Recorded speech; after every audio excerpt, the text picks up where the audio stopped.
para entender como essa nova decisão impacta o Brasil e o que a gente pode esperar para a China e para o Brasil no próximo ano, eu tenho o prazer de conversar com Solange Surur, colunista do Money, neste que é o último dia do ano. Solange, que bom tê-la aqui. A China adotando medidas de proteção ao seu mercado é exatamente o contrário do que defendeu Pequim neste ano de 2025. Como são as coisas, Solange? Boa tarde. Boa tarde, Naka, tudo bem? Pois é, um ano que a gente começou falando de tarifa, vamos terminar falando de tarifa de novo, né? Realmente, mas assim, é mais uma questão protecionista, obviamente, a China querendo proteger o mercado, né, e a produção doméstica de carne bovina. Para o Brasil, eu acho que afeta muito pouco, como o ministro falou, é mais ou menos o que a gente exporta. A questão é que não vamos poder expandir muito mais do que já exportamos hoje, pelo menos no curto prazo, né? Então, não somos tão prejudicados assim. Agora, se houver excesso de oferta doméstica, esse excesso de oferta doméstica, se for exportado para a China, vai custar bem mais caro por lá. E Solange, Xi Jinping também disse nas últimas horas que o ano de 2026 terá medidas proativas de Pequim na economia. A China tem passado por um processo de desaceleração e há muitas dúvidas sobre a sustentabilidade da economia chinesa. Em focos, por exemplo, sempre se ouve ali a possibilidade de uma bolha imobiliária, uma bolha no mercado de ações, problemas de crédito, problemas em províncias e municípios. Como a China começa o ano de 2026? O que esperar desta grande economia, a maior parceira comercial do Brasil? Então, essa promessa de estimular a economia e de trazer, né, novas fontes de crescimento é antiga. A gente tem visto isso, né, pelo menos nas últimas 2 décadas, quando a China vem crescendo desde então, muito baseada em exportação. Exportação, investimento em infraestrutura, investimento no setor imobiliário, né? E principalmente esse ano, em que a gente viu tarifas, não foram aquelas tarifas avassaladoras de abril, mas foram tarifas elevadas, a China ela diversificou mercados, ela começou a exportar, dirigir as exportações que iam para os Estados Unidos, para o resto do mundo, e conseguiu segurar o seu crescimento aí. Hoje o Xi Jinping mesmo disse que deve terminar perto da meta de 5%. A questão é, será que os outros países vão colocar algum tipo de tarifa, porque as exportações chinesas estão inundando diversos países. Isso tem colaborado para a desinflação global, ajudou inclusive muito o Brasil, né, que a gente viu uma desinflação forte de bens industrializados no Brasil, mas prejudica a indústria nacional, não só nossa, como do resto do mundo inteiro. E o ano de 25 termina com qual tua avaliação sobre a relação da China com os Estados Unidos? Como você mencionou, não são tarifas avassaladoras, como chegaram a anunciar Pequim e Washington, mas os dois países continuam tentando um acordo. Qual que é a tua leitura do que aconteceu e o que esperar para 2026 nessa relação? A minha leitura é de que as tarifas não foram avassaladoras porque a China mostrou sua força. Acho que a China estava preparada para essa guerra comercial, ela não foi pega de surpresa, vem há anos se preparando no sentido de dominar a produção quase na sua totalidade de determinados insumos e bens, e as terras raras foram, acho que, o tema importante dessa guerra em 2025. Né? São insumos, essas terras raras são insumos que produzem desde de televisores até veículos elétricos e prótese dentária. E quando a China barrou a exportação total desse insumo para os Estados Unidos recuou, né? E a gente viu as tarifas terminarem o ano num nível muito abaixo do que foi ameaçado em abril. Então, a verdade é que a China não termina fraca, a China termina forte, mas existe sim um conflito que vai muito além do comércio e vai né, ultrapassa as questões de tecnologia, segurança nacional, a questão geopolítica.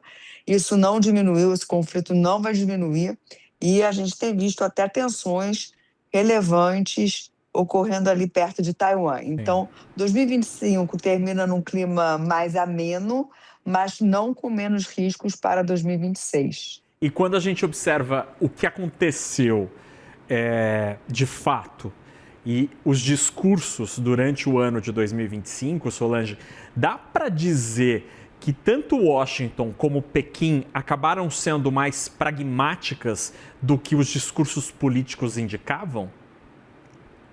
Não, sim, sempre, né? A economia é muito pragmática. Quando os Estados Unidos teve o risco de ter uma paralisação da sua indústria como um todo, recuou. Da mesma forma, a China, quando teve seu crescimento ameaçado, né, recuou. Então, existe esse pragmatismo, sim, mas existe uma visão de segurança nacional, de domínio geopolítico importante. Então, vai sempre ter essa tentativa de equilíbrio entre economia e geopolítica, mas a geopolítica ela não está tão em segundo plano assim, né? Então é importante ter isso em mente, porque esse tipo de conflito vai continuar acontecendo, e eu não acho que é só em 2026, ele veio para ficar. E quando a gente observa essa relação entre as duas potências, o Brasil está terminando o ano de maneira com saldo positivo nesta relação, tanto com os Estados Unidos como com a China. O Brasil me parece ter feito um balanço positivo do que aconteceu ali depois do tarifaço com os Estados Unidos, mas com a China não sei se dá para ter o mesmo tipo de avaliação, porque, como você muito bem lembrou, vários setores da indústria brasileira continuam muito preocupados, levando reclamação todo dia para Brasília com a invasão, por exemplo, do aço chinês, dos carros chineses. Qual que é o balanço da relação de Brasília com Washington e com Pequim? Bem, em termos geopolíticos, eu acho que o Brasil saiu muito bem por não ter feito muita coisa, né? E é isso mesmo, né? Tentar ficar mais neutro nesse conflito foi a melhor coisa que o Brasil fez, e isso não prejudicou nossa economia, né? Agora, é claro que em relação à China, né, à medida em que a gente tem um dólar mais fraco, a moeda chinesa ela é muito correlacionada com o dólar. Isso atrapalha a indústria nacional. Então, esse tipo de problema a gente vai conviver em 2026. Né? Lembrando que o nosso câmbio também ficou mais valorizado em 2025. Então, eu acho que nessa questão o Brasil vai ter que ter muito tipo de negociação com a China, mas é um problema que eu vejo global. Né? O mercado consumidor americano é muito grande para ser substituído pelo resto do mundo. A Europa está sofrendo muito também com as importações da China, tem colocado bastante tarifa. Então, é o tema que vai continuar em 26, mas por enquanto o Brasil está bem. Agora a indústria doméstica sofre. E Solange, para terminar, qual que é a leitura que o cliente internacional do BS tem feito a respeito de Brasil neste ano de 2025? E aí engato com a pergunta óbvia em seguida. Qual que é a grande preocupação do cliente estrangeiro com relação ao Brasil para o ano de 2026? Então, Naka, por enquanto, o cenário internacional tem dominado completamente as alocações e os preços dos ativos. Emerging markets, né, todos os mercados emergentes performaram muito, muito bem em 2025. Não é só o Brasil, né, os mercados emergentes performaram em dólar muito mais do que o mercado americano. Então, a gente teve redução de conflito comercial, a gente teve queda de juros nos Estados Unidos, né, e crescimento global resiliente. Isso tudo ajuda muito países emergentes. Agora, é claro que para 2026, isso ainda não está sendo colocado nos preços, na minha opinião, a questão eleitoral vai aparecer. Vai aparecer porque ela é muito importante para qual o equilíbrio de juros, crescimento e inflação que a gente vai ter nos próximos anos. Por enquanto, o cenário global permitiu o Brasil crescer a despeito de juros altos, com a inflação caindo. mas isso é crédito do cenário internacional baseado no dólar fraco e na nossa expansão fiscal. Agora, a expansão fiscal do jeito que está não consegue mais ficar, porque os juros, se isso acontecer, os juros não caem, pelo contrário, podem até subir, e aí o cenário doméstico vai fazer preço. Mas isso eu acho que é alguma coisa mais para o final do final do primeiro trimestre, início do segundo, quando realmente as pesquisas estiverem refletindo a intenção mais fidedigna do voto do eleitor brasileiro. Solange Surur, colunista do CNN Money, de verdade, eu queria muito te agradecer pela parceria com o Money no ano de 2025. Solange é uma das economistas mais influentes, equilibradas e assertivas que este mercado financeiro tem.